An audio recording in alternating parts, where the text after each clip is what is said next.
The smell of fresh rain and wet soil hung in the air as the last of the mourners walked away from the cemetery. Thomas stood alone by the grave, his grandfather's name etched into the smooth gray stone in front of him.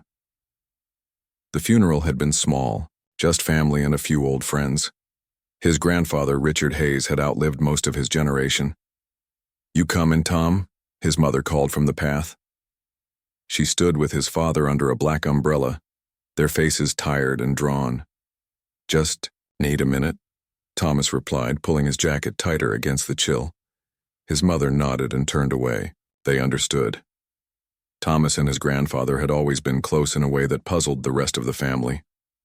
Weekend fishing trips, late nights fixing up old cars, long talks about everything and nothing. While everyone else saw a grumpy old man who kept to himself, Thomas had known a different person, someone full of stories and quiet wisdom. The rain fell harder now, drops hitting the fresh flowers laid on the grave. Thomas should leave, he knew that. Get in the car with his parents and go back to the house where distant relatives would be eating casseroles and talking in hushed voices. But something kept him rooted to the spot, as if his grandfather might suddenly sit up and share one last story. "Mr. Hayes?" Thomas turned to find a small man in a dark suit holding an umbrella. He recognized him as Mr. Winters, his grandfather's lawyer. "I was hoping to catch you before you left," the lawyer said, reaching into his briefcase. "Your grandfather left specific instructions that this was to be given to you privately after the service." He handed Thomas a sealed envelope, surprisingly thick and heavy. Thomas's name was written on the front in his grandfather's shaky handwriting. "What is it?" Thomas asked. "I don't know the contents," Mr. Winters replied. He sealed it himself and was very clear about the conditions. "Only you and only after the funeral." The lawyer gave a small nod and walked away, leaving Thomas alone with the envelope. The rain was coming down steadily now, so Thomas slipped the envelope inside his jacket and hurried toward the car. Whatever was inside, it could wait until he was somewhere dry. The house was packed with people, most of whom Thomas barely knew. Second cousins, old neighbors, church friends. They filled the living room and kitchen talking about Richard as if they'd known him well. Thomas nodded politely, accepted condolences, and eventually slipped away to his old bedroom upstairs. Nothing had changed since he'd left for college 5 years ago. Sports trophies still lined the shelf. Faded posters clung to the walls. It felt like stepping into a museum of his younger self. Thomas sat on the edge of the bed and pulled out the envelope. It was sealed with red wax, something his grandfather would do, always a bit old-fashioned. He broke the seal and tipped the contents onto the bedspread. A letter folded several times. And a small brass key, unlike any house or car key he'd ever seen. It was old, with intricate patterns worked into the metal, the kind of key that might open a treasure chest in a movie. Thomas unfolded the letter, 4 pages of his grandfather's handwriting, more than he'd ever written to anyone as far as Thomas knew. "Dear Thomas, if you're reading this, then I'm gone, and I've failed to find the courage to tell you this in person. Maybe that makes me a coward. Or maybe I was just trying to protect you for as long as I could. Either way, the burden now passes to you, as it passed to me from my grandfather. There are things about our family that few know, things that go back generations, things that shouldn't be possible but are.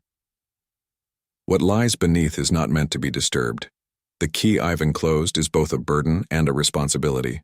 Guard it well, but pray you never need to use it. Some family secrets are best left buried, quite literally. You always wanted to know why I chose that house so far from town, why I spent so much time alone. Now you'll understand. The land holds memories, Thomas, and something more. I've kept watch for 50 years. Now it falls to you. The dreams will start soon. They always do when the guardian changes. Don't ignore them, but don't give in to them either. They are messages, warnings, temptations all wrapped into one. There's a journal hidden in the attic of my house behind the east wall where the roof slopes down. The floorboard is loose there. Inside you'll find records going back. To your great-great-grandfather's time. Read it. Learn what we've been protecting all these years. I'm sorry to leave you with this if there had been any other way. Trust no one with this information. Not your parents, not your friends. No one would understand, and those who might are the very ones you should fear most. I love you, grandson. You have always made me proud. Be strong now. Be vigilant. Your loving grandfather. Richard P.S. If the scratching starts at night, put salt around your bed. It helps. Thomas read the letter 3 times, his heart beating faster with each reading. This had to be some kind of joke, or maybe his grandfather's mind had slipped more than anyone realized toward the end. He examined the key again. It was real enough, solid and cold in his palm. But the rest? Family secrets? Things buried that shouldn't be disturbed? It sounded like the setup for a horror movie, not something from his practical, no-nonsense grandfather. A knock at the door made him jump. "Tom, you okay in there?" His father's voice. Thomas quickly folded the letter and slipped it, along with the key, back into the envelope. "Yeah, Dad. Just needed a break from all the people." "I understand. Your mom's wondering if you could come down and help with the food. Some of the guests are starting to leave." "Sure. Be right there." After his father's footsteps faded down the hall, Thomas hid the envelope between his mattress and box spring. He'd deal with it later. The house emptied slowly as evening approached. By 8 o'clock, only the immediate family remained. Thomas, his parents, and his Aunt Linda, his grandfather's only daughter. They sat in the living room, nursing cups of coffee and picking at leftover desserts no one really wanted. "What will happen to Grandpa's house?" Thomas asked, breaking a long silence. His mother and aunt exchanged glances. "We'll probably sell it," Aunt Linda said. "It's too far out of town to be practical, and neither of us needs another house to maintain." "It needs a lot of work," his father added. "Your grandfather let a lot of things go in the last few years." Thomas thought about the journal hidden in the attic, about his grandfather's strange letter. "I could fix it up," he said suddenly. "I'm between jobs right now anyway. Maybe I could stay there while I figure out my next steps." Another look passed, between his mother and aunt. "Honey, are you sure?" his mother asked. "It's so isolated out there. And after everything with Jessica." Thomas winced at the mention of his ex-girlfriend. Their breakup 3 months ago was still a sore subject. "I think it would be good for me," he insisted. "Some time alone, and I'd feel closer to Grandpa there." His Aunt Linda studied him for a moment. "Richard would have liked that, I think. He always hoped someone in the family would want the place." "We can talk about it tomorrow," his father said. "It's been a long day." Later, lying in his childhood bed, Thomas couldn't sleep. He kept thinking about the letter, about the seriousness in his grandfather's handwriting. The old man had never been one for practical jokes or drama. What if it was real? What if there was something important his grandfather had been guarding all these years? Thomas reached under the mattress and pulled out the key again. In the moonlight streaming through his window, the brass seemed to glow with a light of its own. He ran his thumb over the strange patterns and wondered what lock it might fit. As he finally drifted toward sleep, the key clutched in his hand. Thomas could have sworn he heard a faint sound, like fingernails scratching gently against wood coming from somewhere far below. Thomas woke with a start, his heart racing and sweat soaking through his t-shirt. The bedroom was dark except for the dim glow of his phone charging on the nightstand. 3:17 a.m., the dream had been so vivid. His grandfather standing at the bottom of a deep hole, calling his name. "Come down, Thomas, I need to show you something." But his voice hadn't sounded right, too hollow like it was coming through a long pipe. And his eyes. Thomas shuddered, remembering how they had gleamed in the darkness, reflecting light that had no source. It was the 3rd night in a row he'd had the same dream. 2 weeks had passed since the funeral. Thomas had moved into his grandfather's house, a weathered 2-story farmhouse sitting on 5 acres of land, most of it wooded. The nearest neighbor was half a mile down the road. He sat up and switched on the lamp.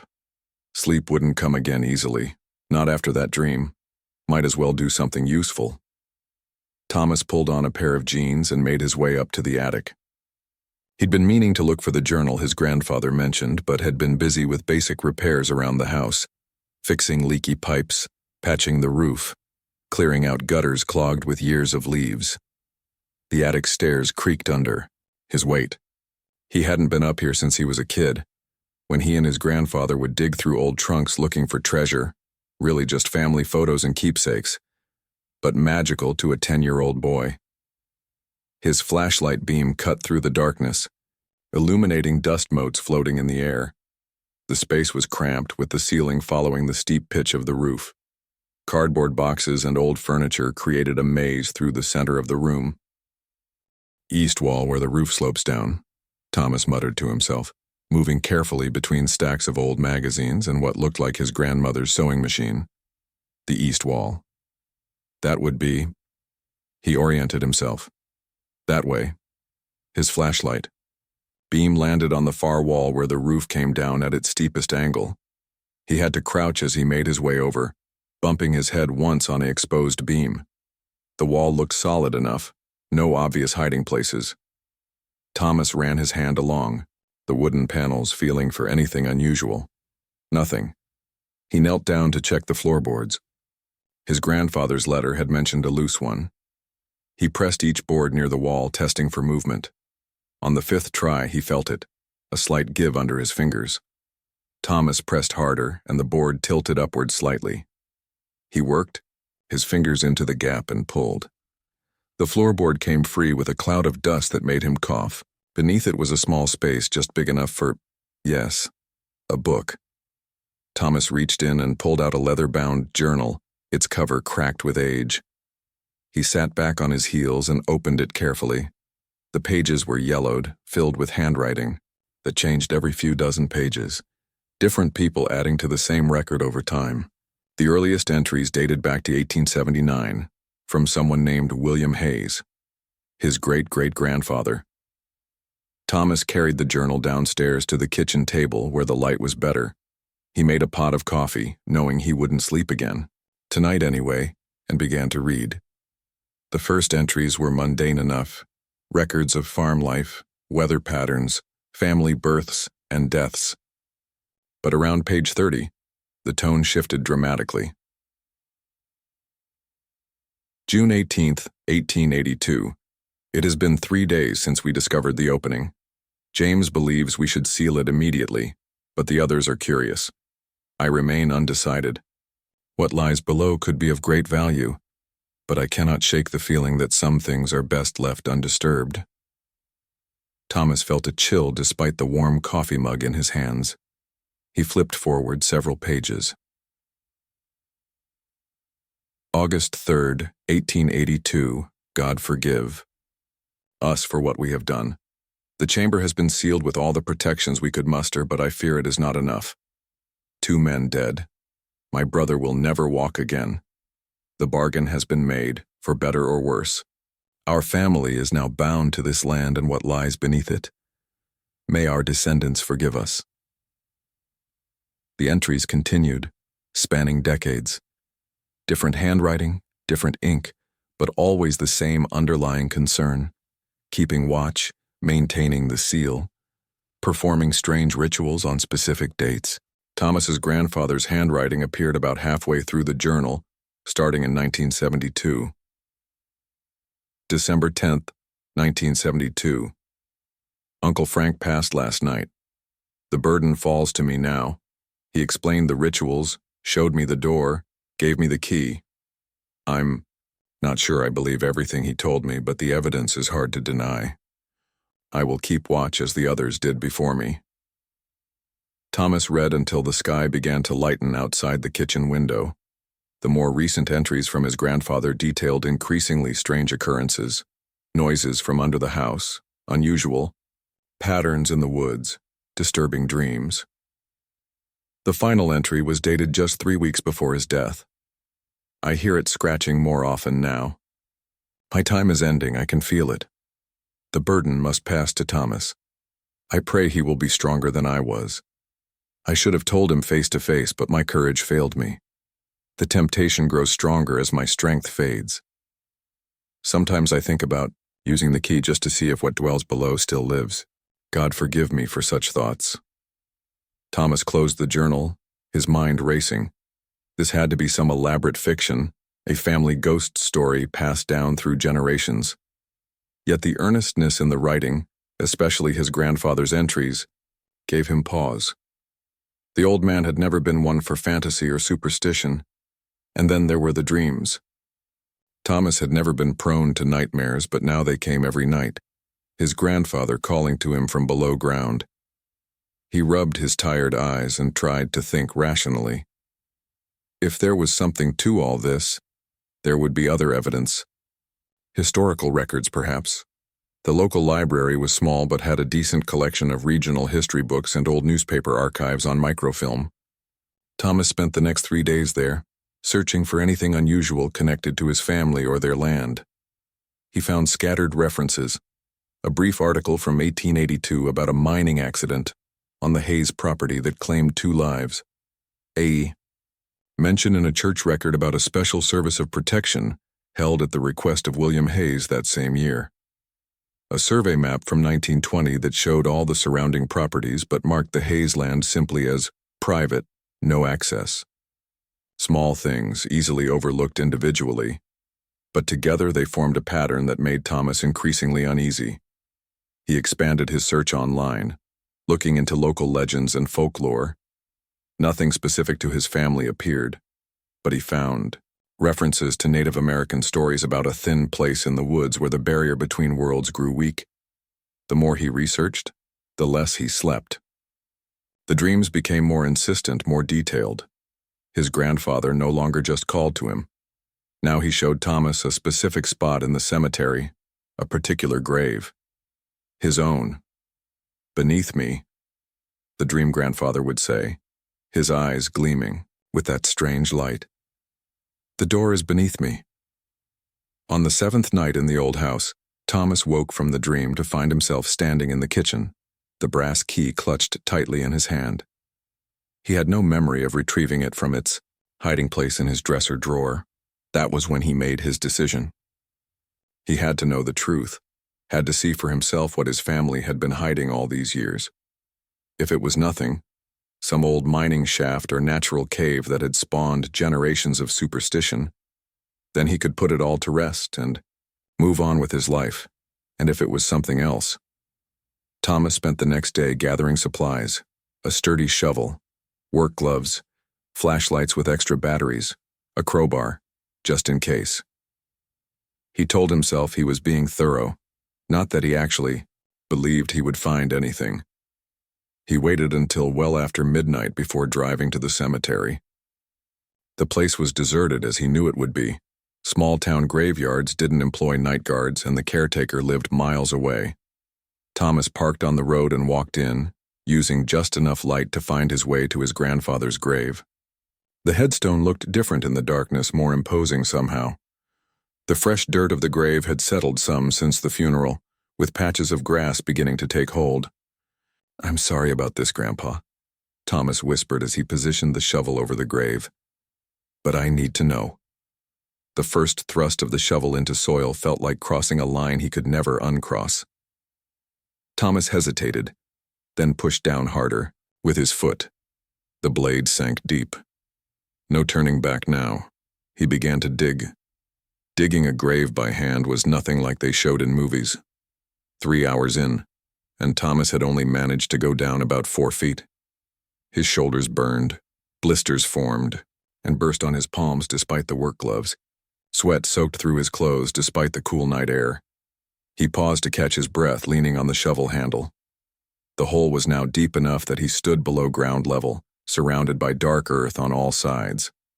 The moonlight barely reached him here. His small lantern cast eerie shadows as he worked. "This is crazy," he muttered to himself, not for the first time that night. Completely crazy. Yet he kept digging. The silence of the cemetery pressed in around him, broken only by the rhythmic sound of his shovel cutting into soil and the occasional hoot of an owl. Once he heard a car passing on the distant road and froze, waiting until the sound faded before continuing. By the 5-foot mark, doubt began to creep in. What if there was nothing to find?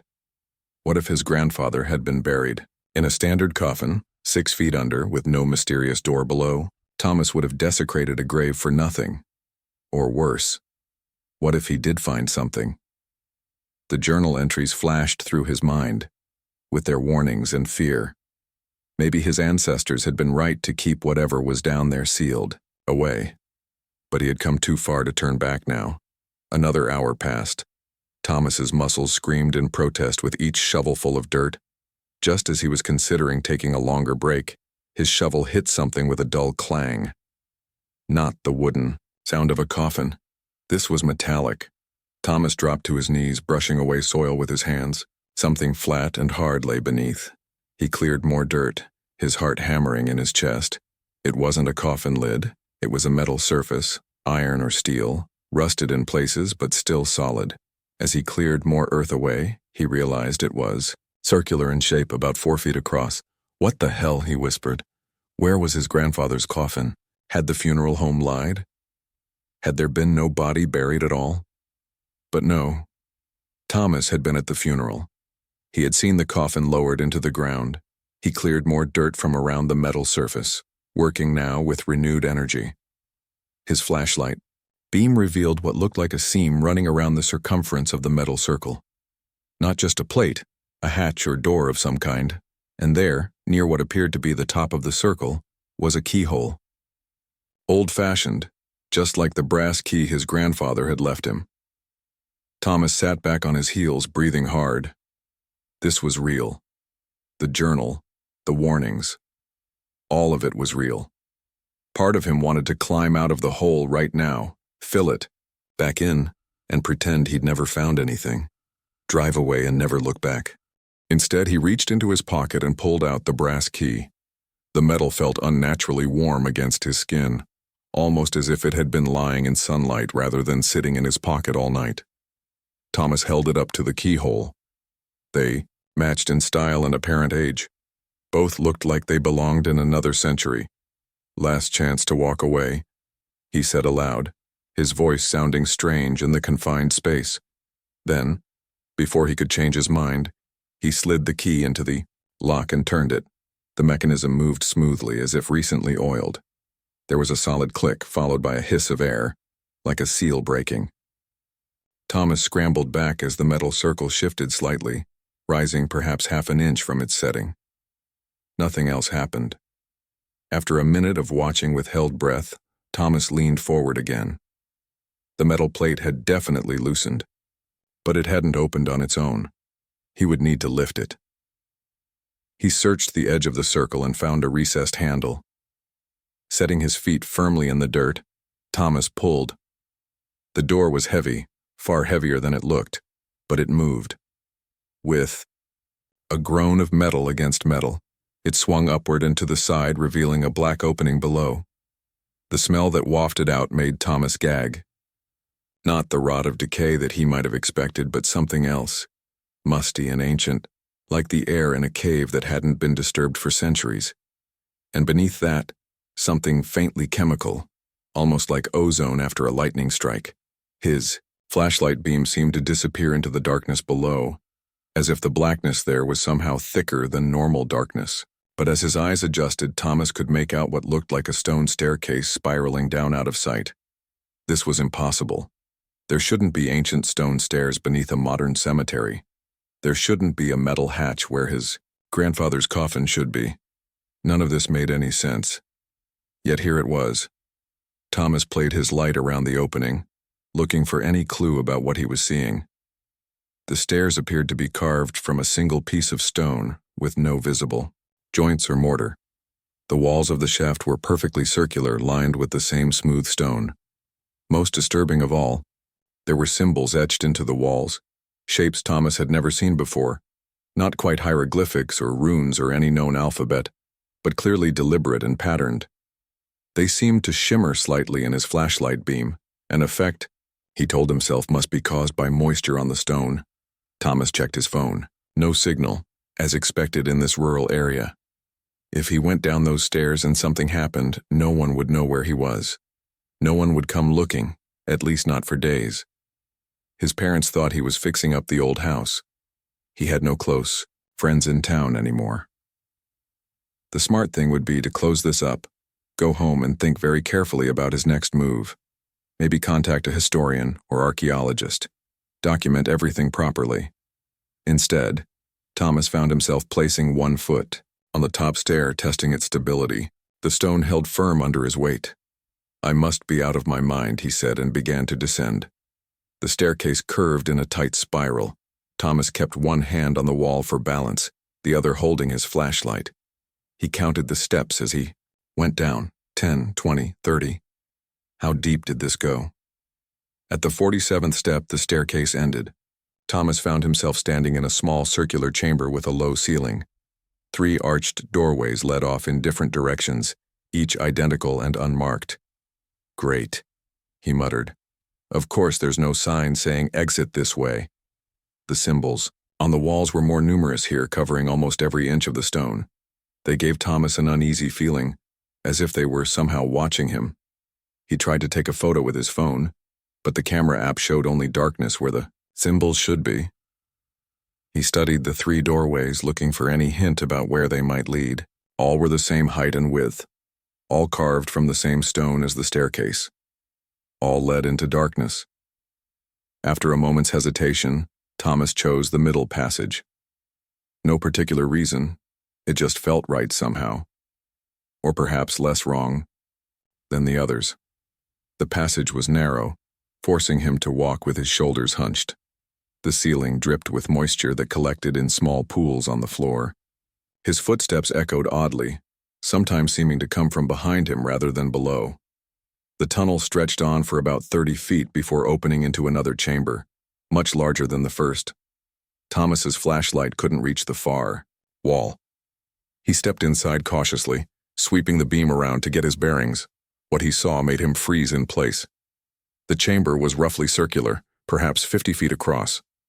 The ceiling rose in a dome high above. But it wasn't the size that stopped Thomas cold.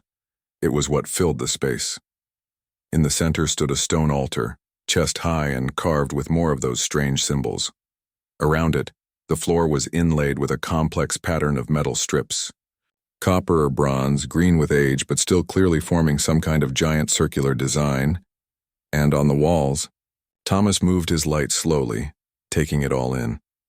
The walls were covered with hundreds of framed photographs and portraits. Some were clearly ancient, daguerreotypes and faded sepia prints from the 1800s. Others looked relatively modern, color, photos from perhaps the 1990s. Thomas stepped closer to examine them. His blood ran cold. Every single image showed the same face. Different clothes, different hairstyles, different time periods, but unmistakably the same person. The same eyes, nose, mouth. In the oldest images, the man wore a full beard and Victorian clothing. In later ones, the styles updated with the decades. And in the most recent photos, the face was one Thomas recognized immediately. His own. Thomas staggered backward, almost tripping over his own feet. It wasn't possible. Those couldn't be pictures of him from different time periods. He had never worn those clothes, posed for those photographs. And yet the face staring back at him from every frame was undeniably his own. "This isn't real," he whispered, his voice bouncing off the stone walls. "This can't be real." He forced himself to move closer again, examining the photographs more carefully. The oldest ones dated back to the 1880s according to handwritten notes beneath them. The man in these images, his doppelganger, was labeled as William Hayes, his great-great-grandfather, the first person to write in the journal. Thomas moved along the wall chronologically. The next set showed the same face but labeled as Edward Hayes, William's son, then George Hayes, Edward's son, then Frank Hayes, his grandfather's uncle, and finally Richard Hayes, his grandfather. 5 generations of men, all with the exact same face. Not just family resemblance.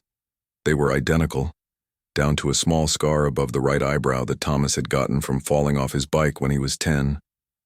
Cold sweat broke out across his skin. Thomas felt lightheaded, like he might pass out. He leaned against the wall for support, accidentally knocking one of the frames askew. Something fell from behind it, a small yellowed piece of paper. Thomas picked it up with trembling fingers. It was a note, written in faded ink. "It's still me. I remember everything. Each time it happens, I come back. The body changes, but I remain. How many more cycles must I endure? How many more lives must I live, guarding this place? I'm so tired." W.H. Now E.H. 1927. Thomas read the note twice, trying to make sense of it. W.H. would be William Hayes, now calling himself Edward Hayes? But that would mean a chill ran through him. What if his family wasn't a lineage at all, but the same person, somehow being reborn generation after generation, always with the same face, the same memories, the same burden? "No," Thomas said, aloud, forcing the thought away. "That's impossible." He turned his attention to the rest of the chamber, desperate for any other explanation. The altar in the center drew his gaze. It was made of a dark stone unlike the walls and floor, almost black, with flecks of something that glittered in his flashlight beam. As Thomas approached it, he noticed items arranged carefully on its surface. A knife with an ornate handle, its blade dark with what looked horribly like dried blood. Several small cloth pouches tied with different colored strings. A shallow stone bowl, and a book much older and larger than the journal he'd found in the attic. Thomas hesitated, then reached for the book. Its cover was made of some kind of leather. He couldn't identify, too thick and textured to be cow or pig. The pages inside were made of a thin, almost translucent material that wasn't quite paper. The writing was in the same strange symbols that covered the walls, completely unintelligible to Thomas. But scattered throughout were diagrams that made his stomach turn, human figures in various states of transformation, merging with shadowy shapes that hurt his eyes to look at directly. He quickly closed the book and set it down, wiping his hands on his jeans as if to remove some invisible contamination. That's when he noticed something else.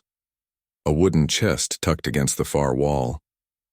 Unlike everything else in the chamber, which seemed ancient, this looked relatively modern, perhaps from the 1970s, around when his grandfather would have taken over as guardian. Thomas crossed to it and found it unlocked. Inside were stacks of notebooks filled with his grandfather's handwriting. More detailed accounts than the journal upstairs, describing rituals performed on specific dates, strange occurrences, and containment procedures. One passage caught his eye. March 15th, 1989. The barrier weakened again during the equinox. I performed the blood offering as specified in the text. It seemed to work, but required more than last time.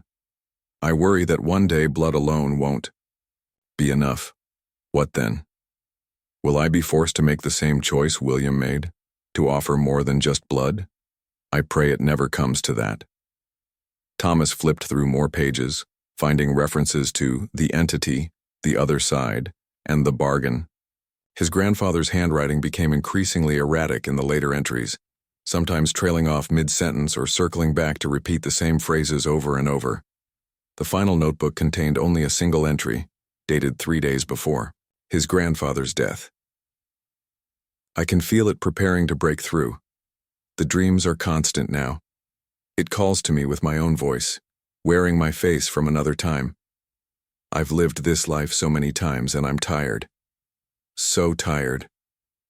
But I cannot let it through. The key must pass to Thomas, but I cannot bring myself to tell him the truth. How do you tell someone that they are you? That they will remember being you once the change happens? That this cycle has played out for over a century and will continue long after this version of me is gone? Perhaps this time it can end differently. Perhaps Thomas will find another way. If not, I've left everything he'll need, the journals, the tools. The knowledge will come to him gradually as it did to me when I was him. God forgive me.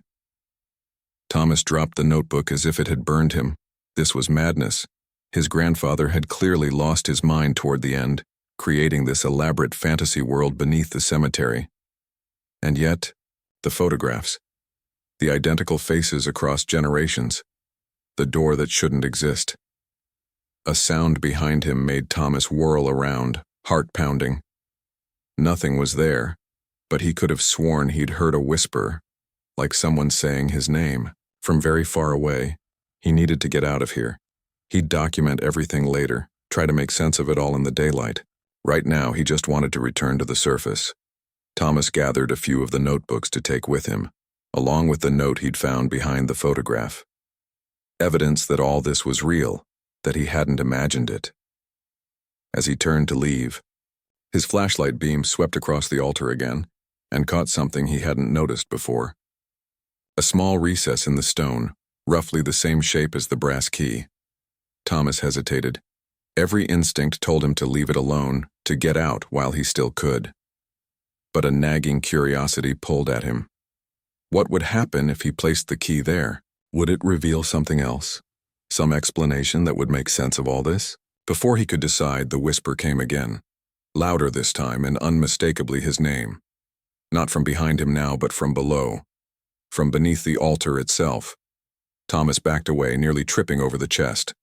The air in the chamber felt suddenly thick, hard to breathe.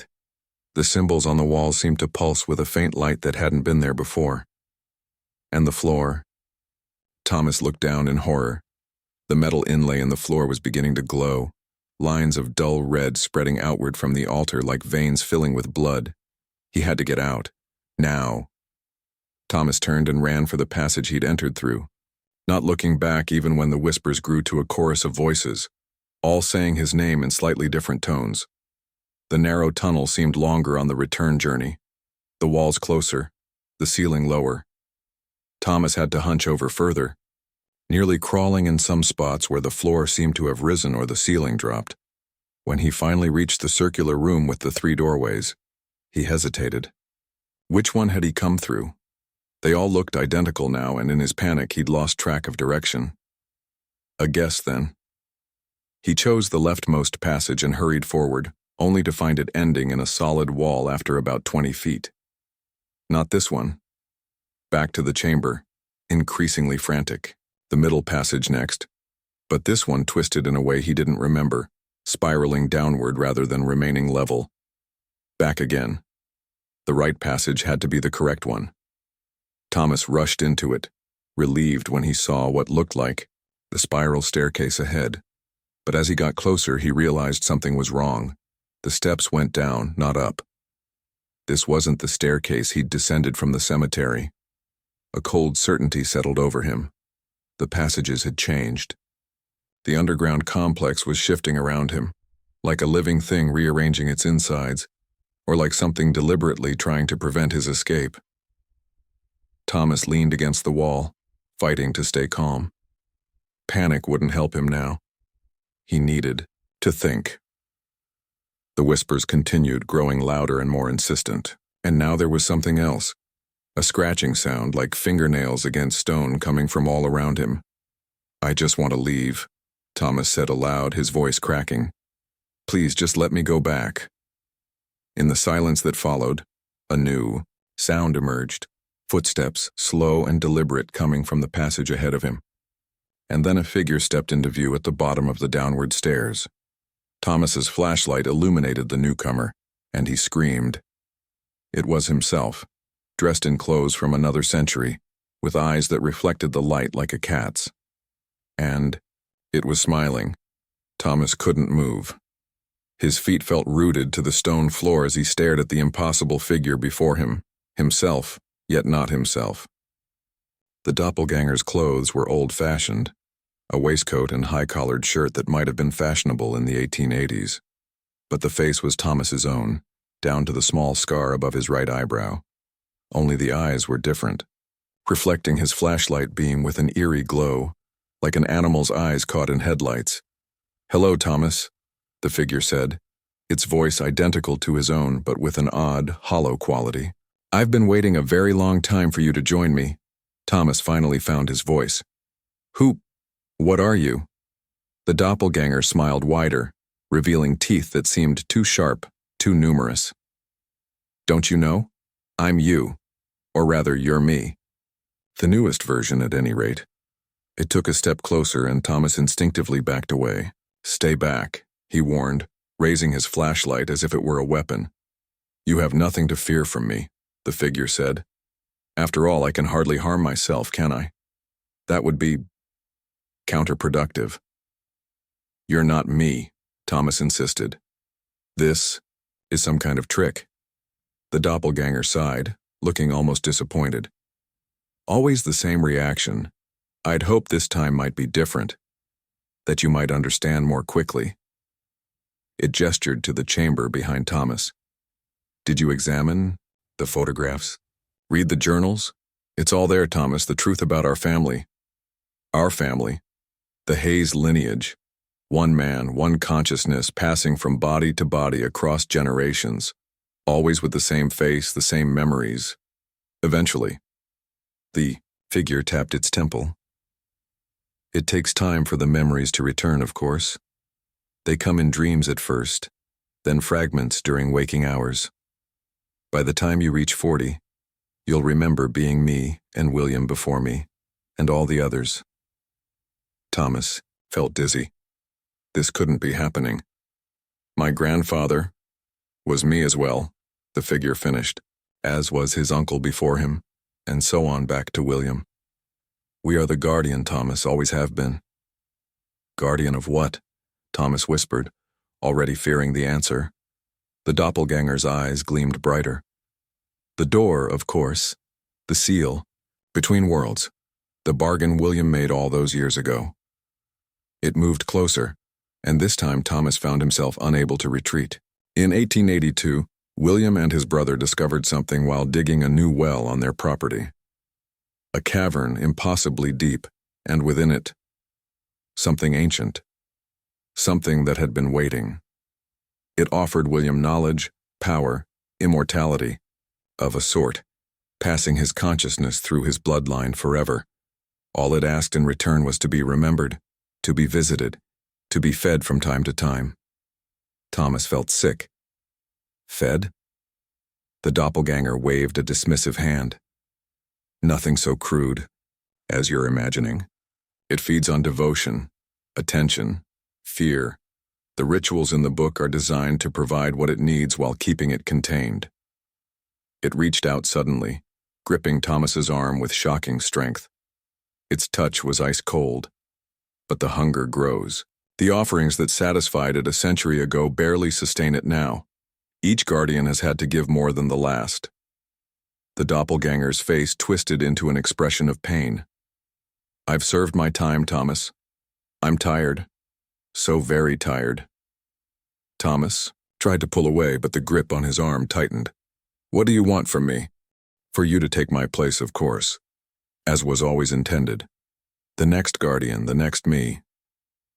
The doppelganger leaned closer, its breath smelling of damp earth and something metallic. "But there's a choice to be made first." With its free hand, the figure held up what looked like the brass key Thomas had used to open the door in the cemetery. Identical in every way. You can continue as the others did, perform the rituals, maintain the seal, pass the burden to the next vessel when your time comes. Decades of servitude. The doppelganger's voice dropped to a whisper. "Or we can end it. Open the inner door beneath the altar. Release what waits behind it." "Release it?" Thomas echoed. "But you just said you're supposed to keep it contained." The doppelganger's smile returned, wider than should have been possible on a human face. "That was the bargain William made. But bargains can be renegotiated. It's grown stronger over the years, as have I. We could join with it, Thomas. Become something new. Something beyond the cycle of death and rebirth we've endured for generations." Thomas stared at the key in the doppelganger's hand. A part of him, a small, curious part, wanted to know what lay beyond that inner door. What kind of being could grant immortality, could pass a consciousness through bloodlines? But then, he remembered his grandfather's final journal entry. The fear in those words, the desperation. "No," Thomas said, surprising himself with the firmness in his voice. "Whatever's down there stays down there." The doppelganger's face hardened. You don't understand what you're refusing. Power beyond imagining. Knowledge of the universe itself. I understand enough, Thomas replied. My grandfather, you, were terrified of it in the end. Wrote about how it was getting stronger, how it might break through. I was weak then, the doppelganger hissed. Old and afraid. You're young, strong. Together, we could control it. Thomas shook his head. No. There's another choice. We seal this place permanently. No more guardians, no more bargain. The doppelganger's eyes flashed with anger. There is no ending the bargain, only fulfilling it or transforming it.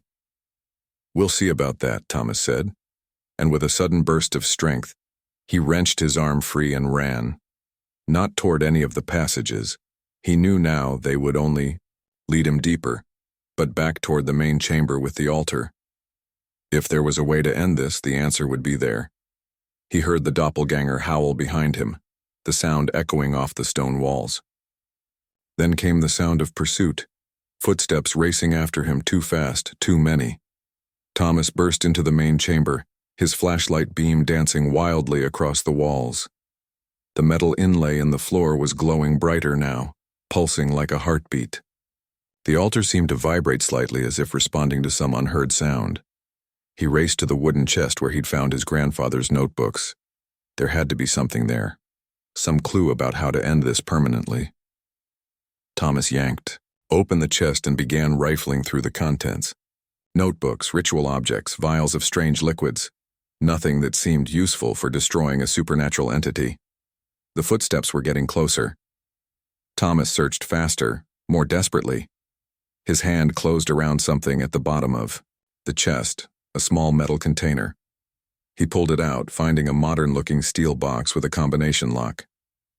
3 numbers. What would his grandfather have used? Thomas tried his own birthday. Nothing. His grandfather's birthday.